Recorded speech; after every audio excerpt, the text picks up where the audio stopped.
Hi, everyone. Welcome back to Mommin'. I'm Megan, And I'm Jessica. and we have had a week this week. I think the whole world has had a week this week. It's been exhausting. I'm sure everyone's been up late waiting for election results and just wanting answers. So I'm sure we're all a little tired this week.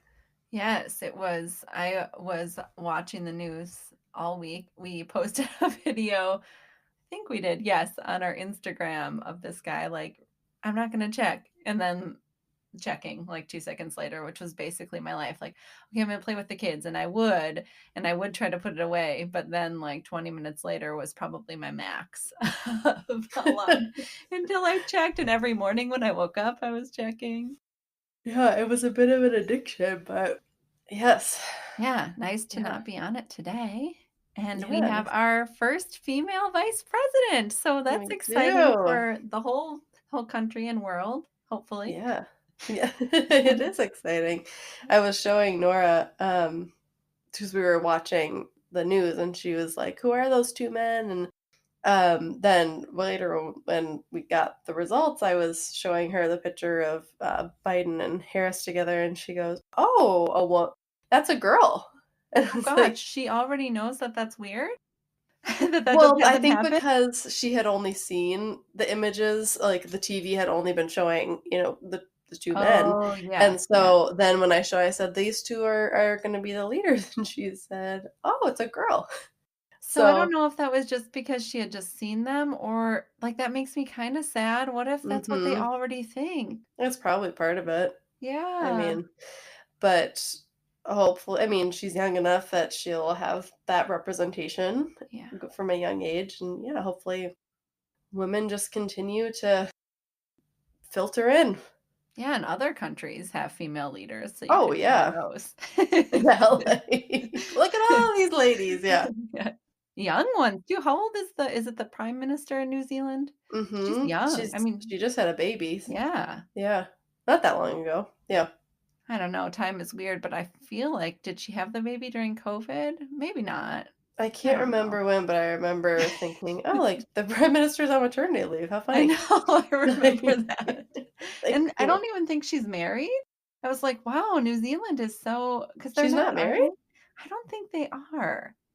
We're gonna have to look that up. I don't know if that's true or not. I'm gonna look right now, but I remember thinking, "Wow, how progressive of New I Zealand." mean, that is. I mean, that seems like the place that would be a bit more progressive. I don't know why, I don't know, but is it? I don't know. I just have that. I've never been there. I don't know much about it at all, but I just have that idea in my head that it would be. Maybe because they have a young woman in power. Yeah, that's true. Well, it Maybe looks that's like part of it. I can't look too much, but since we're recording, but this one headline from NBC News says New Zealand's prime minister is unmarried, pregnant, and something else. So Wow, I didn't there know you that. have it. Hey, Yeah. I don't know if she's married congratulations. now. That was from 2018. Is Yeah, that when she had her? I don't know. maybe she had a We second child. Who we don't know knows? all the facts here. This is not a Clearly. news source. But yeah, yeah, there are a lot of other women in power, so it's exciting for all of our young girls, exciting for us And to our have boys that, to grow and up our boys, seeing that absolutely, women can be in power. Yeah. 100%, yeah, Yeah. awesome. But Yeah. anything else new with you this week? I can't think of anything new because I feel like that's all I thought about. And we had a lot of great interviews this week. We Oh my randomly had a gosh. lot of people who were available this week. So I feel like between those things, that was me. Yeah, What about you? yeah. Between those two, I mean, it was really nice of a distraction to have all these interviews. Hmm. We have quite a great guest list coming up, and we're so excited for you all to hear some really awesome mom entrepreneurs that are coming up that we've been really lucky to have interviews with this past week, like Megan said. So, very fun for us and Yeah. interesting. Yeah, Yeah. It's so fun talking to everyone. it Can is you hear fun. Asher right now? No, is he screaming? He said, Daddy. I thought he was At asleep. least you said daddy, not mommy. I said, if you need something, call Daddy. He said, oh, are you going to go record with Jesse? And I said, Oh, yes. And he said, Is she at Nora's house? Except Wow. she's at her house that is also Nora's house. I was gonna say, Nora really got a leg up. Well, should we introduce Shannon? Absolutely. All right. So this week, this was a really great and really eye-opening episode. We spoke with Shannon Williams. She and her husband recently started a company called Sobriety Cards, which is greeting cards for people who are sober, but also many of their cards could be applied to a lot of different people. And you can buy their cards online on their website, but you can also, they sell them in some boutiques. So we will link her website or their website in the show notes. We talked to Shannon about so many things. We talked about becoming a mom a little bit later in life. She was 40 when they had their child, and talking about deciding to have one child and some mom tips and talking about her motherhood journey, as well as learning more about their company and her husband's journey, as well as their family's journey with his sobriety. She helped us kind of see things in a different way and really understand that I think she said 1 in 3, a very large amount of people and families are impacted by addiction and sobriety, and just how we can better support people through that and getting rid of that stigma. So I know that I loved this episode, and I think Jesse felt the same way. Yeah, what I loved so much about Shannon was she has such a calmness and serenity about her that I would so aspire to. And I think so much of that, I mean, she talks about her love of therapy quite a bit, but Mhm. just she has clearly found a certain level of honesty within herself, but also an acceptance for just life is what it comes. And it was just really eye opening, like Megan said, to talk to her and to hear from someone who has that take on life. It was really just awesome and a very different interview. It felt like for me personally, but one that I absolutely loved and could have talked to her for hours. Yes. So we really hope you enjoy this episode. You can find us at momandpodcast.com, at Mom and Podcast on Instagram. We have a Mom and Podcast Facebook group. If you enjoyed this episode, we would love it if you would head over and give us a rating and review. And remember to subscribe so you get updated with new episodes. And we would love if you would share this episode with a friend if it was something that you enjoyed. Thanks for listening. Hi, Shannon. Thanks so much for joining us today on this episode of Mommin'. Hi, thank you guys so much for having me. Yes, we're so excited to chat with you. So, we like to start everyone off with just telling us a little bit about yourself. So, where you live, about your family, what you do for work, just a background. Sure. Well, I am the co-founder and owner of Sobriety Cards. We are a greeting card company that produces cards for people in recovery from addiction and those that support them. I live in Phoenix with my husband, Michael. We have a funny, fearless, amazing 5-year-old daughter named Sloan. And I'm also a mom to a 9-year-old Jack Russell mix named Charger, who's hiding under the bed right now. So you may hear him at some point during this. Oh, love that. I love that when people add that they're dog wow. I am one myself. He was my first, and he really kind of helped pave the way a little bit for having a child, although it's obviously a lot more intense. But yeah, it was having a fur baby to take care of really primed the pump there. Did you have him as a puppy? I did. I rescued him when he was 4 months old. Oh. So he was actually potty trained when I got him, which was good. But we had to go through the chewing, the tearing up, the kind of hyper stage together. But And do they really get up ever? Like, I've never had what are they called? Just a puppy, I guess. I'm like a newborn puppy. But do they really get up at night like a newborn baby? Yeah, a puppy. I know. I was like, wait, it's just a puppy. He was, you know what, he was pretty good. He actually was really easy on me, to be honest. The one thing is when I first got him, I had these hard and fast rules. You know, he wasn't going to sleep in my bed. You know, he was going to stay in his corner. And every morning I'd wake up and he'd be just in my nook of my arm. Oh. And I'd try and put him back, and then I finally just gave up. I'm like, you know what? If he wants to cuddle this badly, then I guess we'll just go ahead and do it. It's like So parenthood. cute. All Yeah. the rules we think we'll never break. Oh, exactly. That's so cute. Oh, I love that. So, if you're comfortable sharing, we also like to hear about how other people sort of knew that they were ready to have kids and if their partner and them talked about it, sort of the evolution of how you became a family. Right. So I have a little background in that. I became a mom at 40. So I that was something that I didn't know if kids were going to be in the picture for me. I was really, really focused on my career all through my 20s and my 30s. And when I hit 35 and I was single, I started to kind of recalibrate my expectations for having kids and just focus on creating the best life I could with or without kids. And so I was very fortunate. I have an amazing group of friends. I have an incredible career. And so I felt very fulfilled. I met my husband, my now husband, at 30, when I was almost 38. And so when we met, that was obviously a topic of discussion, getting married, having kids. And we were both kind of in the same boat, like being in our late 30s. We liked our independence. We liked, the freedom, kind of used to our lives without that responsibility. And so we got married a year later when I was 39. And my doctor at the time had said, if you're even considering having kids, you should it'll take you probably about a year and a half because of your age. And so, of course, then I ended up getting pregnant the next month. So I got married in April. I took a huge job in May. I got pregnant in July and turned 40 in August.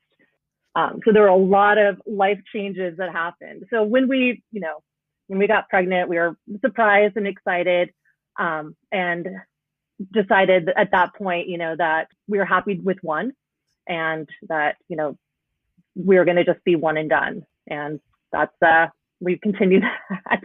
She's 5 now, and she's an amazing and special little girl that really has fulfilled our family.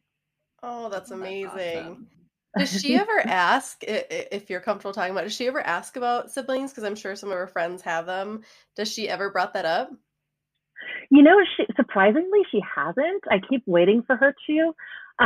She calls our dog her brother. So it is, yeah. And and she has a lot of cousins, and she's very social.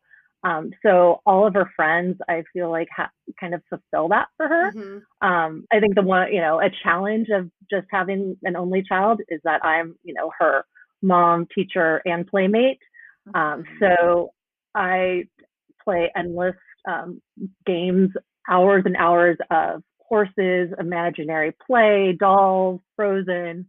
That's not my favorite, but kind of goes along with the territory.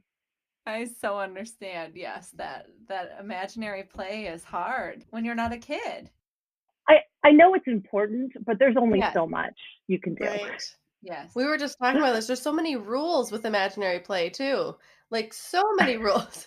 Yeah. Like, I thought we were just using our imagination. No, and they change. They also change constantly too. Right, exactly. And my son gets like annoyed with me. He's like, "No, mommy," or like, and now he just asks, "But why?" every time, and I'm like, I don't know. We're playing cars. Like, this emergency exists because I said it does. No, it has to be their idea.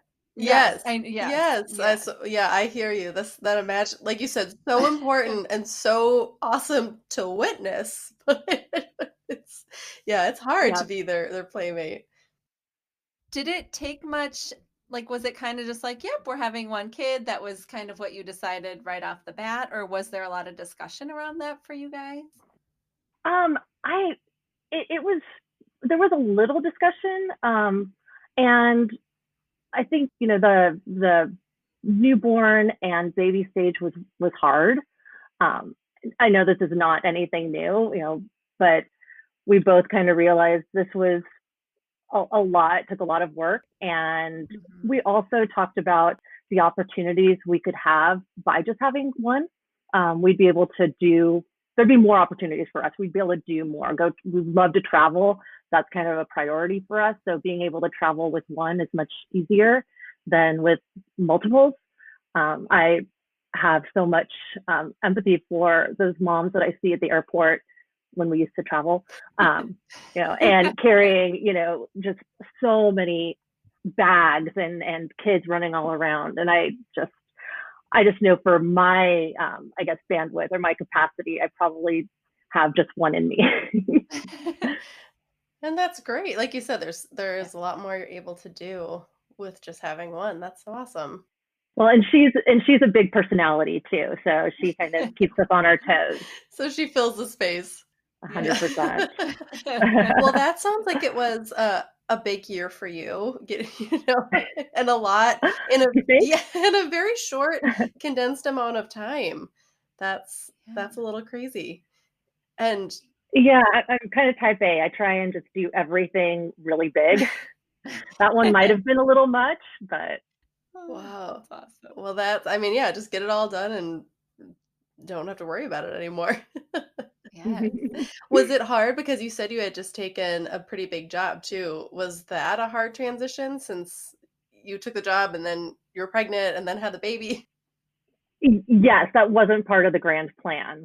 And yeah, at the time, when I took this job, I was very focused on career, and I had the time to devote to it. I was working 60-hour weeks, working 6 days a week, and that was okay.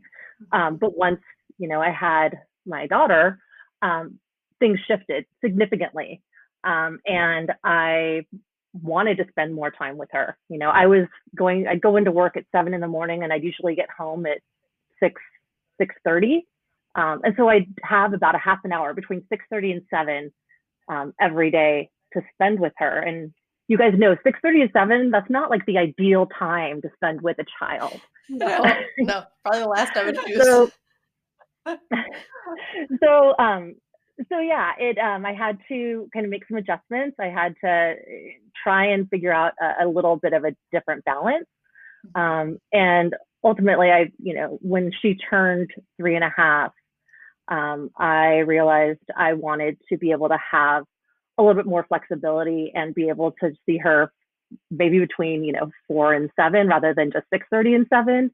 And that's when I started my consulting business and have been doing that since 2017. Wow. Yeah. That's awesome. I think that it's so hard to make those choices, especially at that point in your career. So that's awesome that you shifted. Yeah, again, I had to really re-examine, everything that I thought about myself. I really defined myself by my career for so long, and then shifting to being a mom, and what does that look like, and how does that mesh with my professional career? And they bumped into each other a lot, and I am glad I had that experience, to kind of, I had to go through it to appreciate what I have now. Yeah. Oh, that's awesome. Yeah, it's like finding your whole new identity again. It was Good exactly. for you. That's so great. I love that even though you were established and already, taking on those new roles, making the decision for yourself that worked. That's hard. So good for you. Wow. So, what has been for you the most surprising part of being a parent? It's a constant surprise. I mean, it's a daily surprise. Number one, that I'm a mom is a surprise.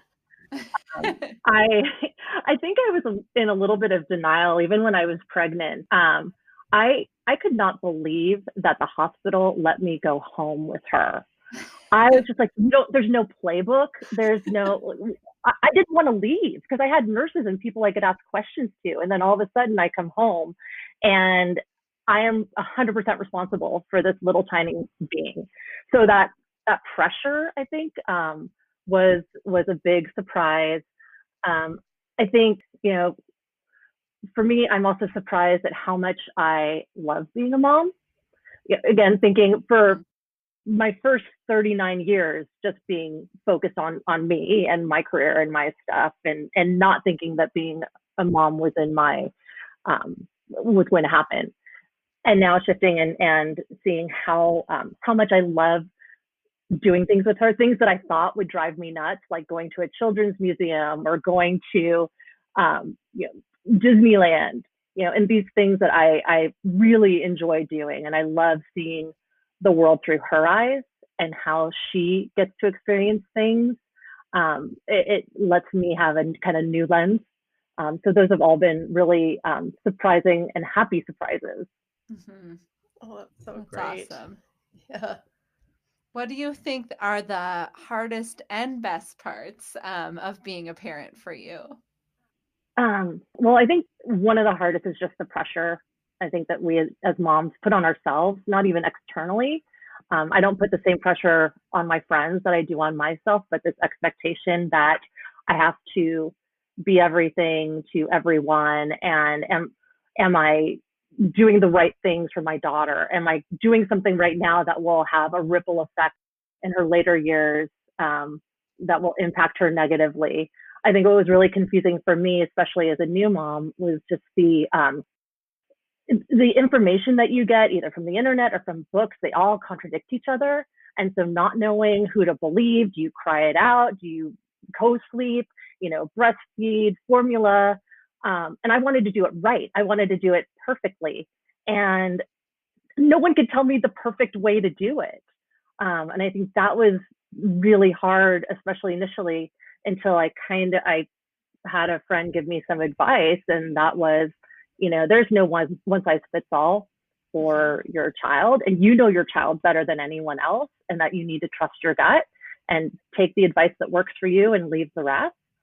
And that kind of helped give me that permission, I guess, to let go a little bit and be able to turn the pressure valve a little bit off of me. I mean, it still is a kind of daily practice for me that is she getting too much screen time? All the things that I said I'd never do. I'd never have screens. We'd never have sugar. All of that's gone out the window. I'm just trying to survive, as I think a lot of us can relate to right now. So being able to give ourselves some grace and space, especially right now, I think has been really important. Yeah. At what age was she that your friend gave you that? I love that. Did you take what works for you and leave the rest? But how old was she when you got that? I think she was about probably 2 Okay. at the time. And, I was still, we were out of that newborn phase, but still at 2, they're not able to 100% articulate their needs, what they want. You're still trying to figure out, are you hungry, tired, cold? What's going on here? Yeah. And that was really helpful for me. I mean, of course, I still do research and I still read a lot of books, and I still want to be the best mom I possibly can be. And at the same time, I can also acknowledge that not everything is going to work for my daughter, and I trust that I know her better than anyone else, and that's been very, very freeing. Yes. Oh, that's awesome. Yeah. I know all these things that I always thought I wouldn't do too, like you said. And I just saw I've seen this before, and I just saw it again. Like, the best parent is the person who doesn't have kids, or like yourself before you had kids or whatever. Yeah, it's really easy to be a parent without children. Oh my God, I was so judgmental before I had her. I was the worst. I wish I could go back and slap myself, because you don't know. And I've learned I just can't have absolutes anymore. I have to have some gray areas, because otherwise I'll go nuts. Oh, for sure. Yes. It's so funny when I look back, and one of our aunts actually had said to me, like, when you get older, things aren't as black and white. There's a lot of gray. And I remember my 20-year-old self being like, nope, that's not how the world works. Like, world is black and white. I'm like, oh, there's a lot of gray. It gets all gray. For sure. And that's okay. But it's, like you said, it's so much easier to see it differently when before you're in that world. Yes. Was your favorite part of being a parent in there or not really? Oh, did I I did I always skip that part? I That wasn't always ask it deliberate. together and I'm like, I don't think that I should ask that together because Very it's two different things. Yeah. opposites. Yes. I think I may have skipped that. And I am very lucky. My daughter is very loving. And so I love those quiet moments where she'll look at me and just genuinely tell me that she loves me. I love that we go on walks, and anytime we go on a walk, she'll pick a flower and hide it and then give it to me because I'm her mom and she loves me. So those moments are really special to me, and that's kind of when it makes everything worth it. That is so sweet. Yeah. She's very sweet. She's very I sweet. love that. And the fact that she probably doesn't think you even noticed she's picking the flower. Oh, every time, and I have to act surprised. Like I had no idea that we just stopped for 5 minutes while she picked a flower. It's like a thing too. Oh, that's really funny. So, do you mind telling us a little bit about your professional background and sort of leading into sobriety cards and how that came to be too? Or if it connects with your professional background too? Sure. Sure. Yeah. Everything I think kind of links, or it's in some way. But yeah, I have a background in sports marketing and large events. So for the last 20 years, I've been working with marathons, the NFL, college football, golf tournaments, 5Ks, 10Ks. So really in the experiential and marketing realm. And if you guys haven't heard, we're in a pandemic right now. What? And so large events aren't happening. So starting in March, everything that I was working on went from 60 to 0. It went to a grinding halt. It's really sad for the industry that I work in, and so at that point, I had to recalibrate, pivot, and start thinking about other things I can do while we're waiting for this events to come back in the way that they have in the past. And I'd had this idea for sobriety cards a couple of years ago. My husband's been in recovery from alcohol addiction since 2016, and I went to go find a card for him to celebrate one of his sobriety birthdays. So in sobriety, the day that you choose to become sober is a really, really important day, and it should be celebrated. And when I went to go, Hallmark doesn't have an appropriate card for sobriety birthdays. And as I started to look into that world a little bit more, the cards that I did find just didn't sound the way that he and I talk. We don't talk like one day at a time every day, and we don't, have flowers and things are so beautiful and rosy and sweet. We still are edgy. We have kind of an irreverent sense of humor. And so I thought that would be something worth exploring, maybe coming up with greeting cards that I would want to give my husband. I put that idea on the shelf for a couple of years because I had my other job. But when the pandemic happened, I decided it might be a good time to re-examine it. And also, the pandemic has had a significant impact on people who are in recovery or people with addictions. It's not a surprise that these numbers are going up right now because people are using substances to cope with loneliness, with confusion, and just kind of our state of affairs. So my husband and I came up with some card ideas and launched this past August, and have been really just blown away by the support and by the feedback we've received, just how the cards resonate with an audience that has really been underrepresented up to now. Oh, that's so awesome. Had you ever done anything like this, like design? Like, how did you? No, I wish I had that design skill. Yeah. And I think one thing that's consistent is that my husband and I both have a very entrepreneurial spirit. So I think that's something that has um, allowed us to let ideas kind of blossom a little bit. And I guess I don't have that governor in my head that says, you shouldn't do this, or this is risky, or luckily, I guess, in this case. I just said, I've got an idea, let's just do it and see where it goes.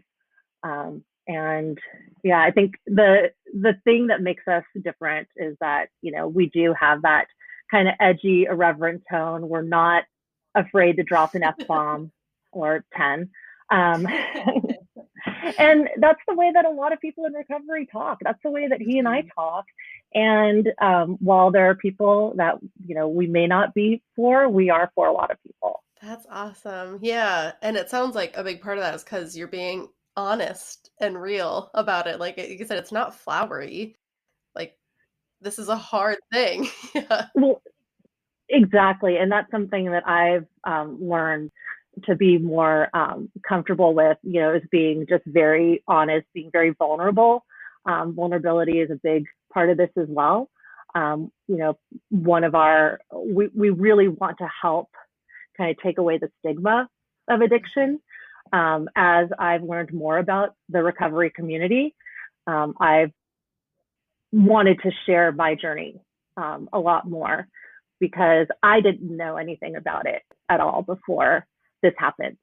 And now I wish I had had a little, some more resources, or knew where to turn back then.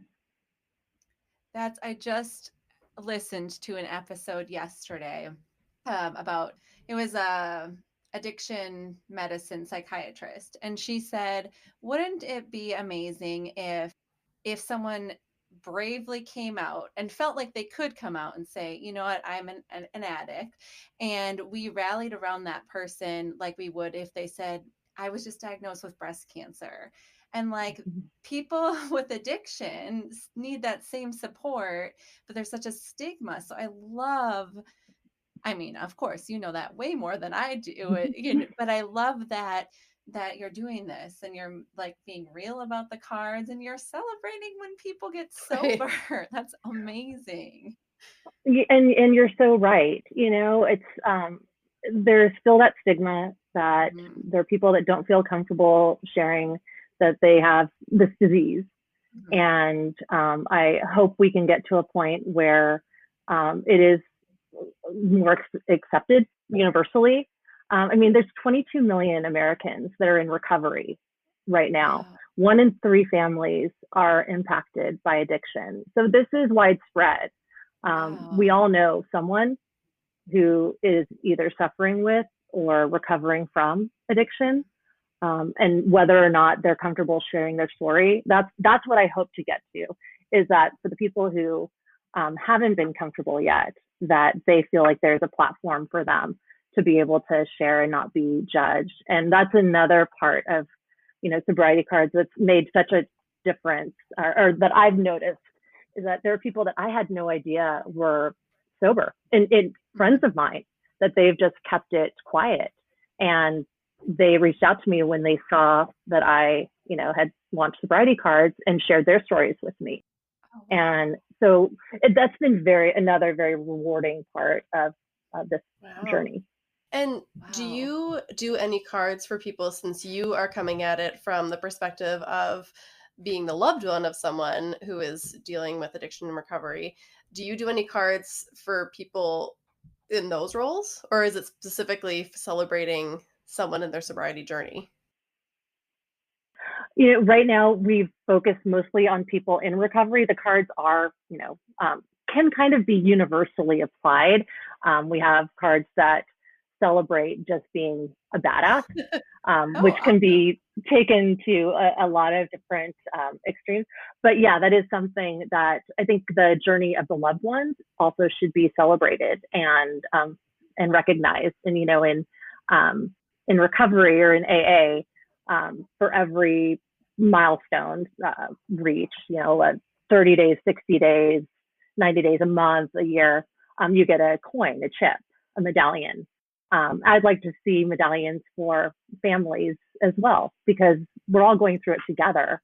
And that's part of our healing process too. Yeah. Wow.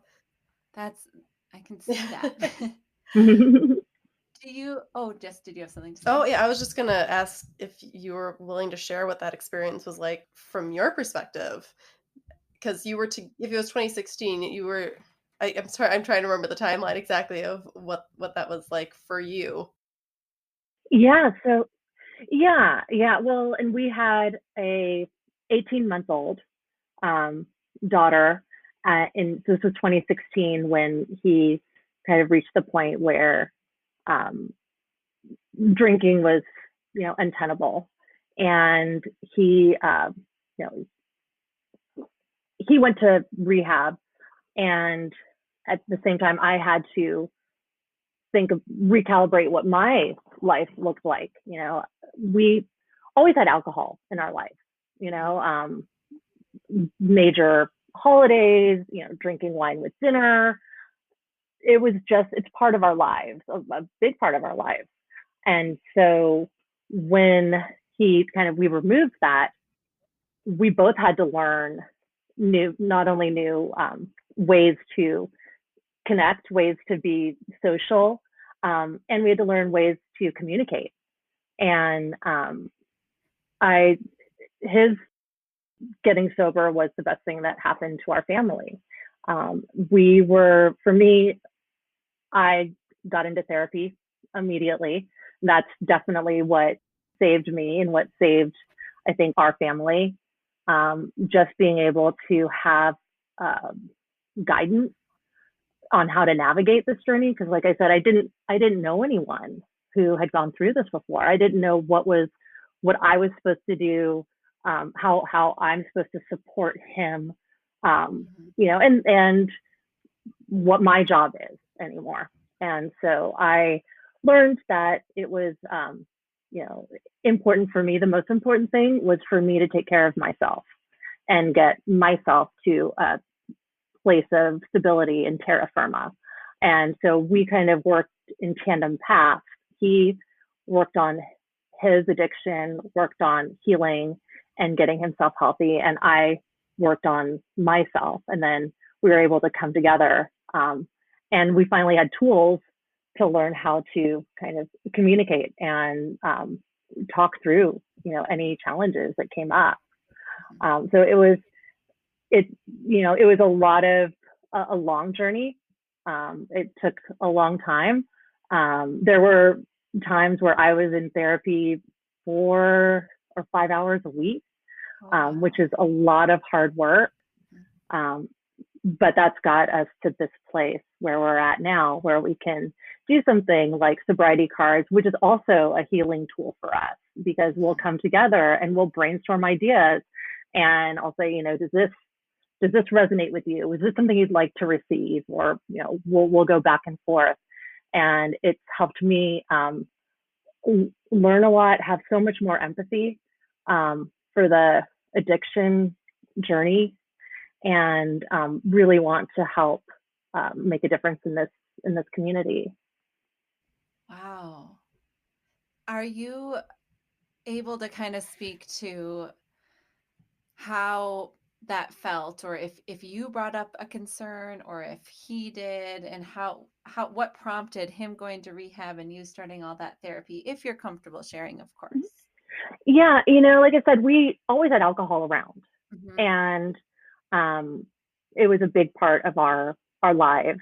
Once, I think his drinking escalated when I got pregnant, which makes sense. We were both in this kind of new territory, and dealing with the fact that we were going to be parents, which is really scary, and the responsibility of it. And I think it escalated to a point where, it just was not sustainable. And to his credit, he agreed and wanted to change and went to get the help he needed. And I can't tell you how proud I am of him for doing that, because I know that's a really, really scary thing to do, a really scary place to be. And the work that he had to put in, it's gut wrenching going through that. And then it's a daily, every day he chooses to stay sober. Every day we are bombarded with messages about alcohol, and he makes a conscious choice to not drink. And that's his thing. And he knows that's part of also our social group, and that there's alcohol around. And he just puts his own boundaries that that's not for him, and that other people can absolutely and should absolutely enjoy it. But it's made me a lot more mindful about drinking, a lot more mindful about our drinking culture. I've gone from drinking regularly to rarely, because I just had to stop and think, am I getting more out of alcohol than what it's taking from me? And as you get older, it's harder to bounce back from, those nights of indulging. And indulging these days is even just 2 glasses of wine, and that's enough for the headache in the morning. And so I think drinking mindfully has been really important for me, and just being more aware of the reasons when I drink, why I drink, do I need it, do I want it, asking those kind of questions just to keep things, in check. Wow. Did you chat with your Yeah. husband about that? About how you were sort of approaching your relationship with alcohol? Or did he have any input or thoughts about it?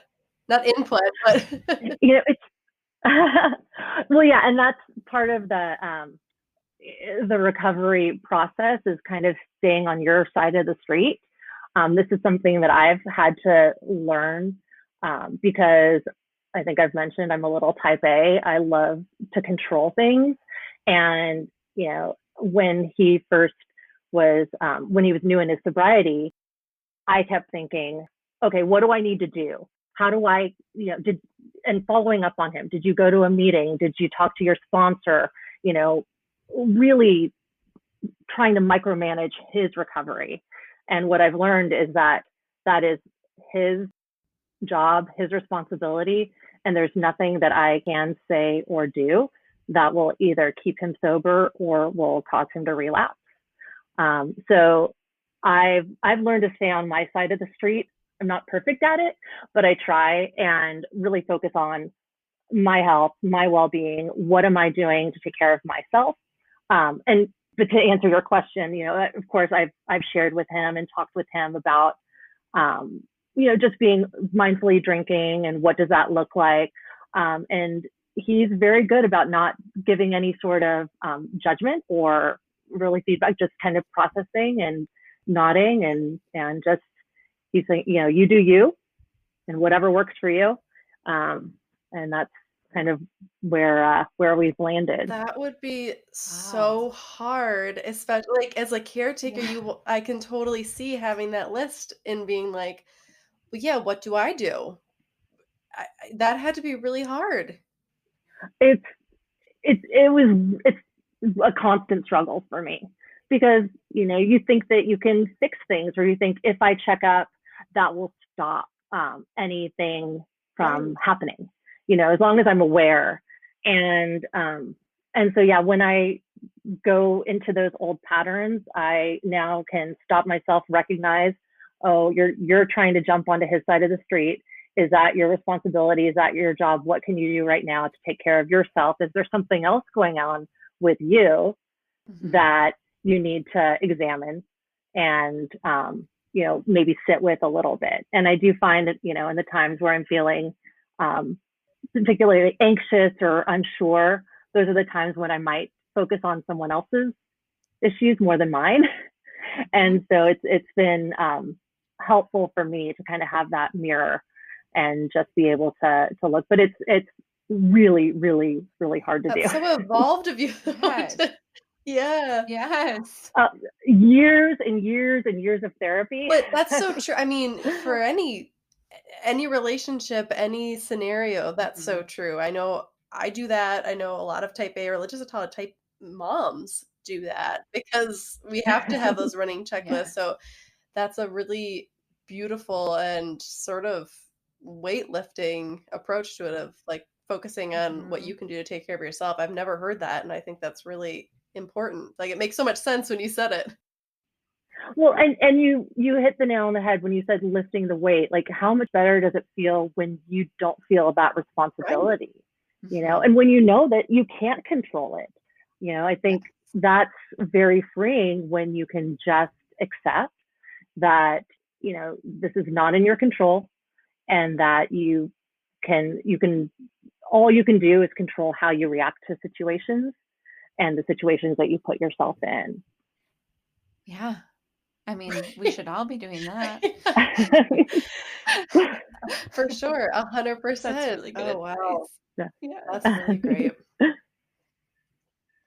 Did you now, so when you were going through all of this, I mean, with an 18-month-old, that sounds really hard, because I'm assuming he was either away, or even if he wasn't away, very focused on what he needed to do.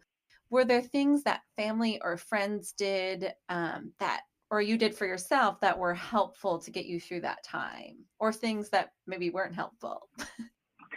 Yeah, well, like I said, I'm very blessed to have an incredible support system.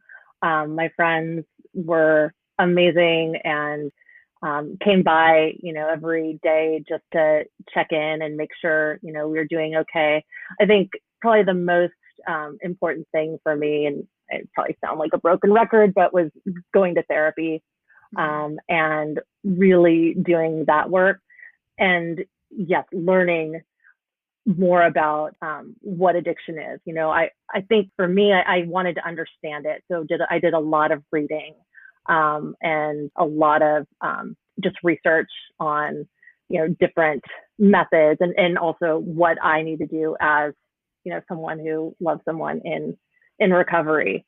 But I think for a lot of people, they don't know what to say when someone is, you know, addicted to a substance. And often there are people who, because they don't know the right words to say, or they don't know the perfect way to say it, they just kind of pretend it's not happening. And so that's something that, you know, with Sobriety Cards, not a shameless plug, but that's something that I'm hoping we can also, a hurdle that we can also get over, that you don't have to have the perfect thing to say, but just pretending that it's not happening is sometimes more hurtful. You know, I think when, you know, for us, we had to work through, what does our new life look like socially without alcohol, or just without alcohol for him. And so I think that took, you know, our social network time to kind of, people were treading very carefully, understandably, you know, but we still want to be included. We still want to go to things. He's just not going to drink. We have a designated driver anywhere we want to go. It's, you know, let's see the silver linings here. Yeah. Oh, I think that's hard. That is so true, because I'm going to be honest, I don't know what I would say. I'd like, imagining myself in that scenario, I think there's that fear of saying the wrong thing, or saying something that's going to be offensive, and so often we just shield away from it, and that's not helpful or productive. You know, and I think, you know, what we found is just, you know, having someone say, I'm proud of you. If you need to talk, I'm here. You know, I know he's had friends who have, you know, been very, very sweet and kind about, you know, hey, I won't drink in front of you if that's going to be a problem, and you know, I won't talk about it. And for him, that's not a trigger. You know, being around alcohol is not. I know for some people it is. So being also able to say, you know what, if you're uncomfortable being around alcohol, I'm fine drinking kombucha with you, or I'm fine, getting a coffee instead, or there's a lot of really good mocktails we can make, and let's do that. So I think it's just being a little flexible in terms of what your plans may be. Yeah, that makes sense. And not make it more isolating than it probably feels like during it. Exactly. And what we've found is that, when people are sober, that doesn't mean that they're not boring. They're not, Yeah. They still have edge. They still have, they still are the same person. We're just removing alcohol from the equation. Mm-hmm. And so reminding them that you're still my friend. Just because you don't drink doesn't mean that we can't be friends, Mm-hmm. and actually we'll have, fun that we'll remember. Right. Yes. Yeah. Oh, that's so great. You're putting this all in a perspective that's so much easier. And again, from your experience with it, but so much easier to wrap my head around that. I just really appreciate you being so honest about it, because it's so important and so good to know from someone else's firsthand experience of witnessing it. Mm-hmm. Oh, thank you. Yeah. Yeah, I hope that people do feel comfortable sharing, and because it's important to talk about. Yes, it Absolutely. is. Yeah.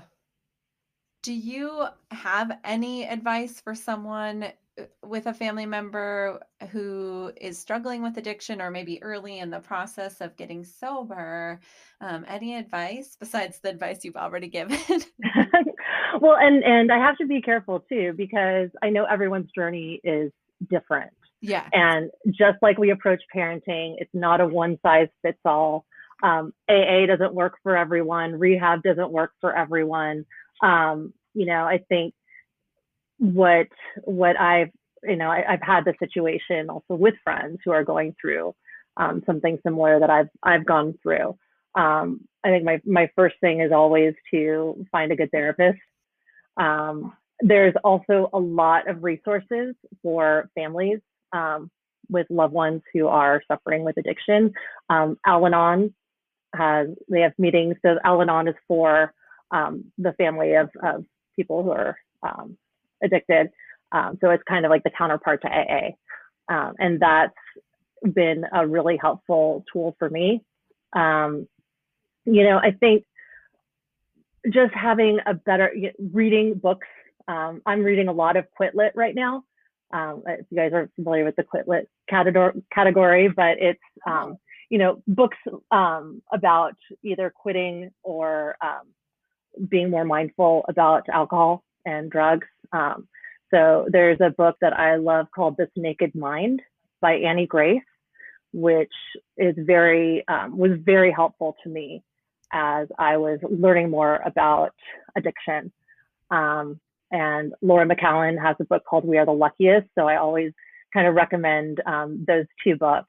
And I encourage my friends to talk and to reach out and to be honest. And I think, something for me that was hard is that, I think Michael and I both knew his drinking was significant. And I had to get to a place where I was okay having a husband who was sober.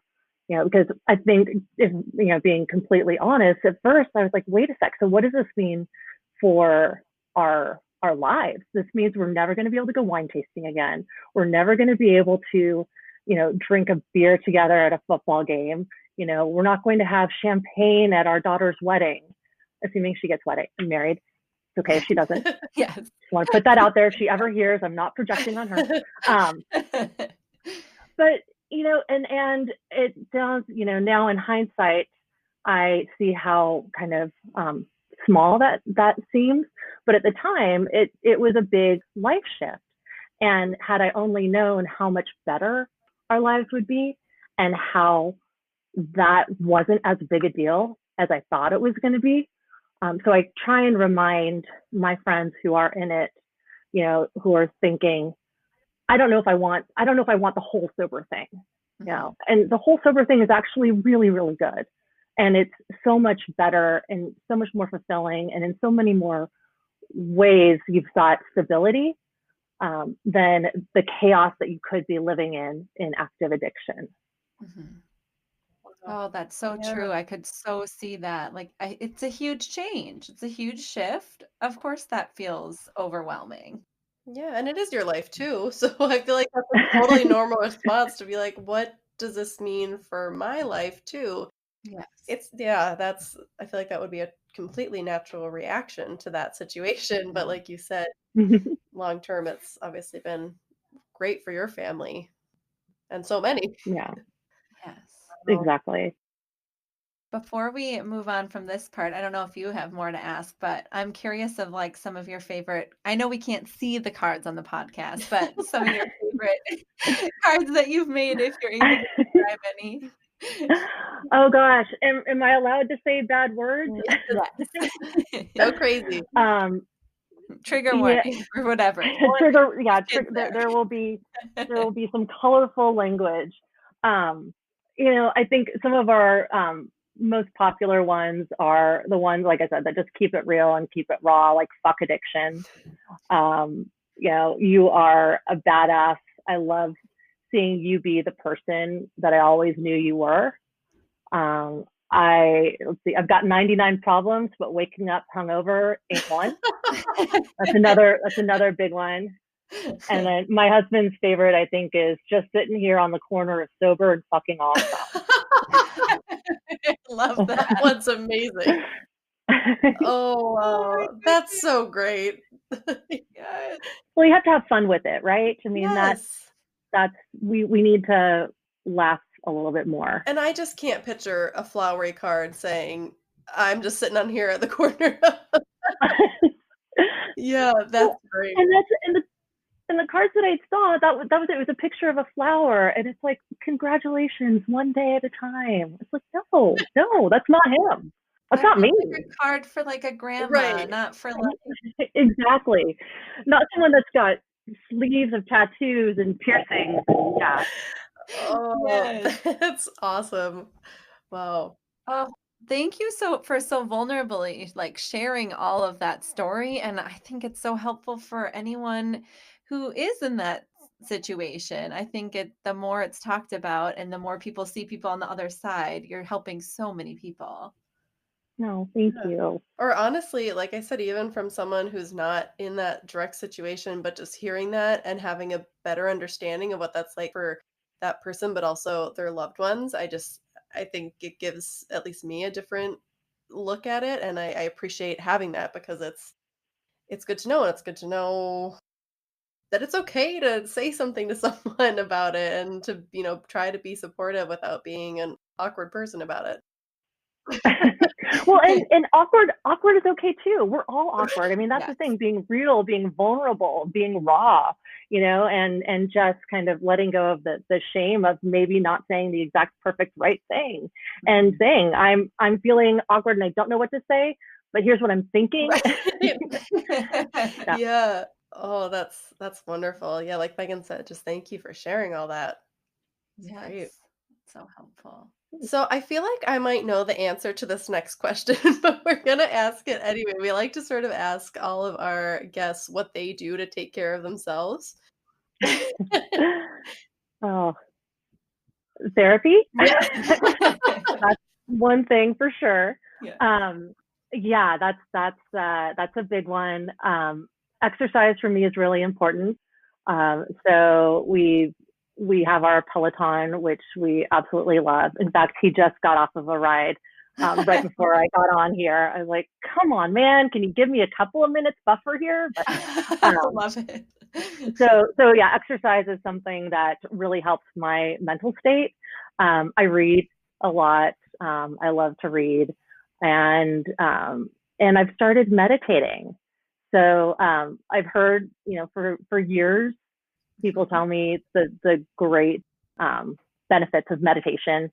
So I started meditating every day in July, and it's a practice, and I struggle, but that's part of it, right? Is just taking the time to sit down and try and be still and calm the monkey mind And so I've really enjoyed kind of just adding that to my daily routine.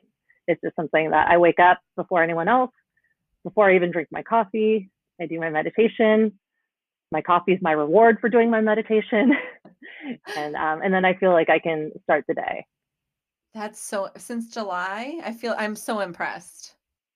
It's just something that I've felt, especially now, is I needed to do for me. I've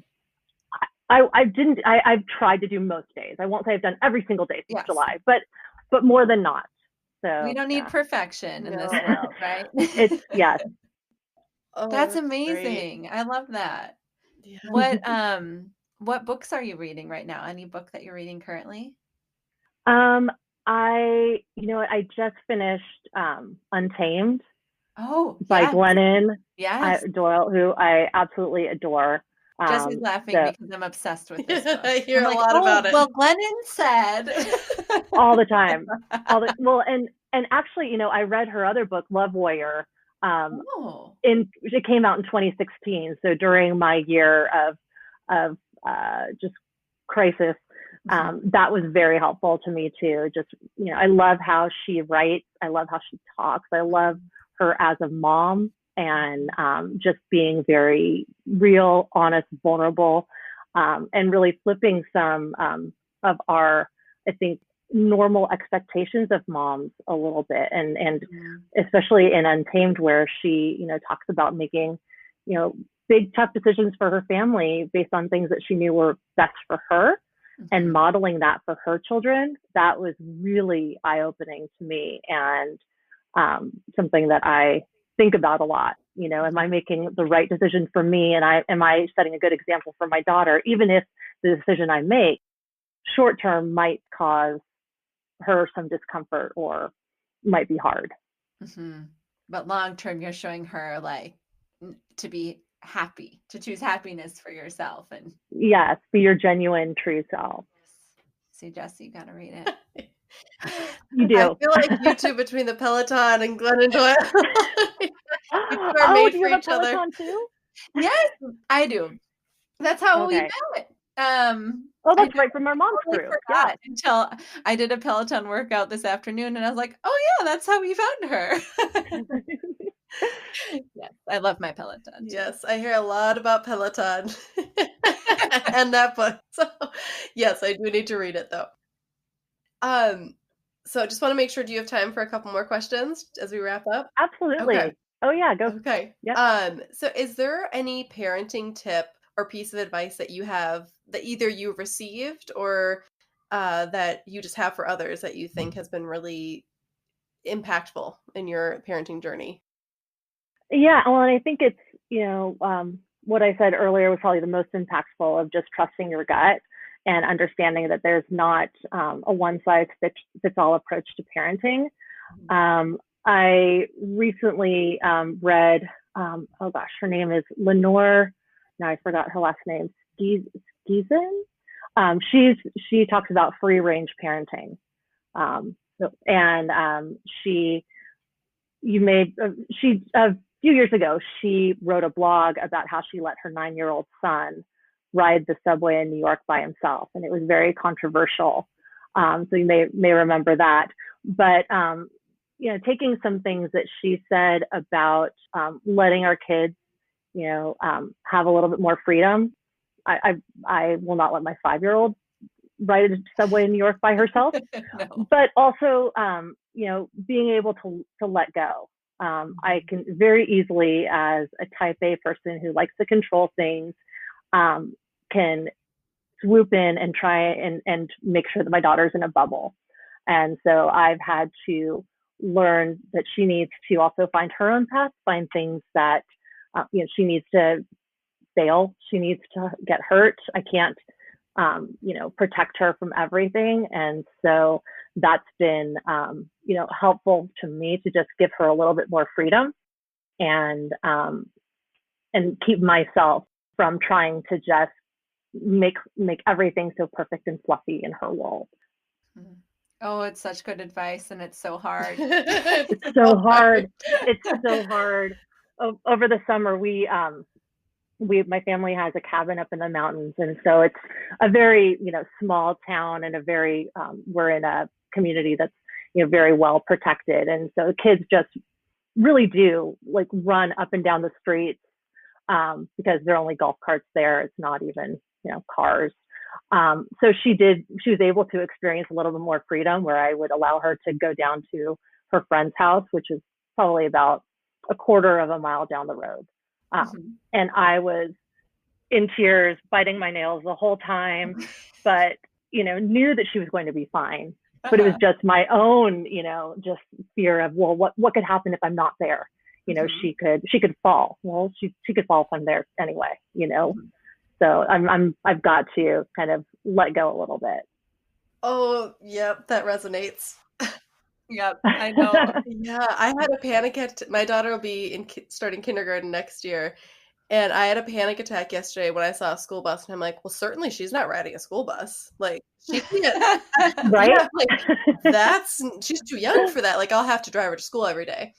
And my husband's like, what are you talking about? Like, the school bus is there for a reason, like, but it can't be safe. Not millions of kids don't ride it every day and are safe. Right. Well, and when there are kids, they're so much littler than the other kids. They just seem, It's so hard. So that's a really good reminder for sure. And I don't know which way this answer will go, but what goals do you have, either if it's for Sobriety Cards or yourself or your family? What goals do you have coming up that you're focusing on? Oh gosh, it's so hard to make goals these days because things keep changing. Hopes, I think, whatever you want to call it. I think for Sobriety Cards, we would love to see this be a conversation that's much more mainstream. At some point, I would love to be able to go into a Target and see a card for people with addiction. I think for our family, our goal is to, we've got a kindergartner now, so navigating those fun waters. She's loving kindergarten and is such a big girl, and continuing to do things that we love to do. We love to travel. We love to do things like hiking and spending time together.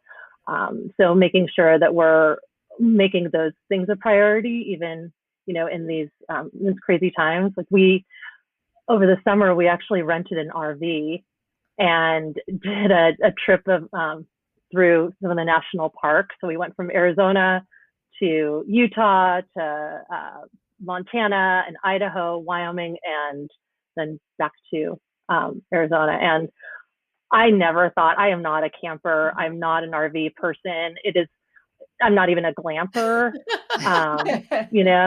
Like, I want room service and robes.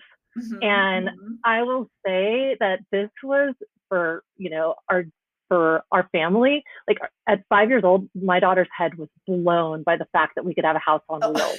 Oh, I'm sure. The house on wheels. The first day, I think she went pee about 30 times because she could in a car. She could go use the bathroom, and she was so excited about that. It really opened my eyes to doing something I never thought I would do, and will absolutely do an RV again, just because it was such a fun and a learning experience for her as well. So sorry, I got off tangent a little bit, but yeah, those are some of our goals. That sounds so fun. Yeah. I mean, and that's like RVs. You couldn't even get rent. I didn't look this summer, but I was told you couldn't even find rentals a lot of places because so many people were RVing. We started renting it. Well, I think we booked it in like the beginning of May. So right when things were, really crazy. And it was a safe way for us to still be able to do something that we love. But I mean, we cooked in it. We did camp. I don't think I washed my hair for a week. It was amazing. That's awesome. Really cool. I'm encouraged because I'm the same. Like, no, give me a 5-star hotel over a tent any day. But that's encouraging that someone else enjoyed it and loved it. really exceeded my expectations, but I went into it with very, very low expectations. You kind of have to, right? Exactly. Oh, funny. Awesome. Should we ask do you have a funny or cute kid story for us? Well, my daughter, I mean, you can tell I'm a big fan of her, and she's got a big personality. So when you ask about a cute or funny story, it was Frozen 2 came out last December, Yes. right? Or last fall. Okay, so she's a big Frozen fan, shocker. So she was 4 at the time, and we went to the opening day matinee Frozen 2 showing with the movie theater. It was packed. Like the theater was packed. It's all families, kids. So we're sitting in our seats. The movie starts. Things are great. She's been to movies before, and she loves going to the movies. And so the movie's on, and then all of a sudden, the screen just goes black, like the movie broke. And so there's this dead silence, like in the entire theater, because everyone's confused. We don't know what's happening. Is it going to start back up again? And my sweet, sweet 4-year-old Sloan, at the top of her lungs, says, "Are you fucking kidding me?" Oh, that would still be my kids. I got What? She'd never said that before. She'd never said that string of words together. What was the reaction of the theater? Dead silence. Except for my husband, who was laughing hysterically. Yes. I was pretty sure they were going to call Child Protective Services at any moment. So we had to have a conversation about words that we say inside the house, what words are appropriate. I had to then modify it. Words that we also say in the car and in the house, words. But I did just read an article that says that actually teaching kids to swear can actually be a good thing. Oh, good. Tell me more, because I swear a little too much. I will send you guys the article for the notes if you want, but it's this neuroscientist, Dr. Emma Byrne, and she said it's important for parents to teach context, to teach appropriateness, to share words that, these are words that, can be hurtful, like kind of explain it, but then also, let kids use it in a way that, obviously not using it in a mean way. And there are 3 words that I don't allow in our house, and that's fat, stupid, and hate. So those are the 3 words that I think are non-negotiables. So if my daughter wants to throw in, "Are you fucking kidding me?" Occasionally, I would rather that than her say someone is fat or someone is stupid or that she hates something. Yep. 100%. That's way kinder, actually. There are a lot more hurtful and awful things that we can teach our kids beyond swear words, like really hurtful, vile things, and an F you, and then like, not you, or F you. Well, and well, and they're going to hear it someplace. They're going to hear it on the schoolyard, and I want my daughter to feel comfortable talking to me about those things, and not feeling like she's going to be shamed or judged for coming to me with words that she doesn't know or understand. Did the movie start playing eventually? Oh my God, the manager came in to explain that there had been a power surge. It finally did go back on, but I almost, had it not been Frozen and I would have had to deal with a major meltdown from my daughter, I probably would have left, but we stayed in there, we hung in. And now you have the best kid story. Oh, it's a daily thing here. Yeah, she's super fun. So funny. Well, tell people where they can find you, so that they can check out your awesome cards and you. Yes. Oh, thank you. Yeah, so our website is sobrietycard.com. So that's sobrietycard with no S.com. Or you can find us on Instagram and Facebook. We're at Sobriety Cards. And we're on Pinterest too, at Sobriety Cards. And we also, for people who maybe if you have a loved one who's struggling, or if you yourself are struggling, on our website, we do have a section with links to resources Awesome. to help. Awesome. And is your website where people can purchase the cards right now? Yes, Awesome. yes. And we're slowly getting into boutiques and stores throughout the U.S. So if you also know of a cute little boutique store, we'll reach out to them and see if they can carry them. Amazing. Awesome. So if anyone knows a good boutique, let us know.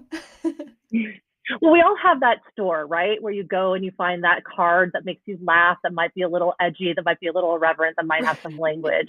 Like those are the places that would be a good fit for us. Yes. I love that.